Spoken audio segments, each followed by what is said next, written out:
Chris Bell. He's the game designer of WAY. Nice to meet you. Nice to meet you. So maybe we can just start off with you telling us a bit about your game. All right, so yeah, the game's WAY.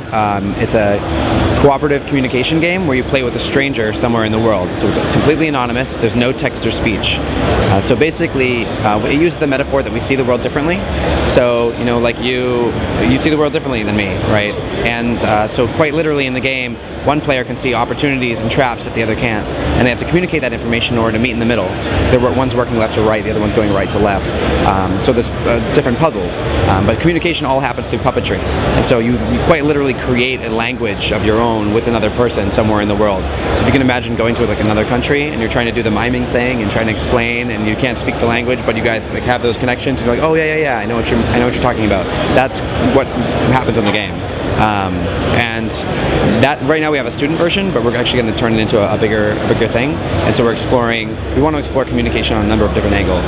So not just maybe gestural, but maybe props or abstract concepts. So imagine like mapping elephant to this, and then we have to go use that somewhere, and I'm going like this, and you're like, yeah, elephant, right, yeah. So it's all sorts of crazy, but it's fun, and we've actually gotten a lot of love from fans that have played it, people that have connected, and had some pretty emotional, intimate moments. So yeah, that's what the game is. Great.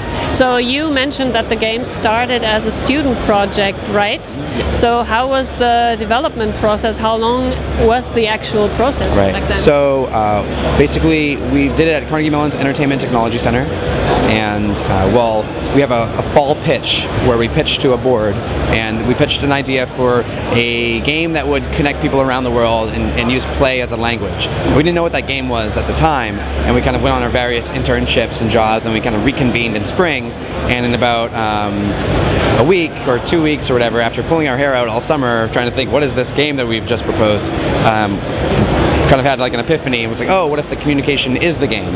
And then WAY sprang up, and it was about 10 weeks of just push, and we got it all done in about 10 weeks with a team of 6. And we actually just won the student IGF, which is really cool. So yeah, it seemed to have worked out really well. Before this, we also got the Indiecade Developer's Choice Award, and that's where it brought a lot of attention to it, because we were up against like Fez and Annie Chamber and Sword and Sorcery. That's a huge thing. Yeah, and it was really comforting to sort of have the developers of those games look at our game and be like, your game's like special in some way, right? And this is something that we haven't seen before, and they've really gotten behind us and helped us kind of get here, and now are going to be able to, with all this attention, can really kind of put our foot forward and turn it into the bigger game that we have in mind. But right now it's free online, so it's at makeourway.com. Yeah. It's actually great to hear that game design can also be like easy to do thing, even if you're doing really complex things. But hey, you kicked it off in 10 weeks or so, yeah. So it's not a year and year suffering process, but you have a playable, well, way more than a prototype right now. Right, yeah. Well, I mean, we certainly sat with the concepts for a while. There was like months and months that we were just talking very high-minded and really trying to ask all these big questions. We looked at drum circles because they have this sort of welcoming nature. Anyone can kind of get in and find the rhythm. So we wanted it to be very non-biased, right? No cultural barrier, no language barrier. The puppet is like a blank slate, and you kind of go in there and you give it life. And we want the voice to be from the player. So whether that player's from the Ukraine or Russia or China, that they can speak to each other through that. So yeah, it fell into place once we had the epiphany, and but there was months and months of some stressful conversation and people trying to really ask ourselves what we had gotten ourselves into. But it worked out, and we're really happy about it. Yeah. So it sounds like you're kind of working hard on the concept in terms of the development process at first, and then go into an iterative, really prototyping process, right? Right. We had big ideas of like what could a game be what's a game that would allow two strangers to build a relationship.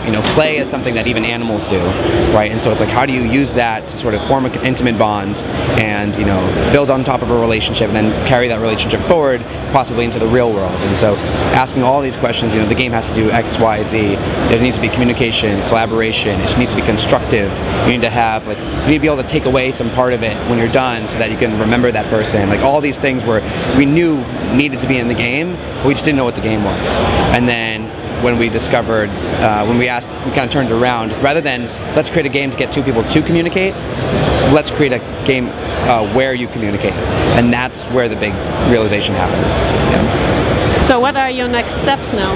So next steps, we're looking at some funding opportunities. Can't speak exactly to what they are, but it looks like we will be taking it forward. We just started a studio called The Wilderness with 2 L's. So it's thewilderness.com, and we have a couple guys. I worked at that game company on Journey, and another guy from Journey is working with us, and also Walt, who was on this game.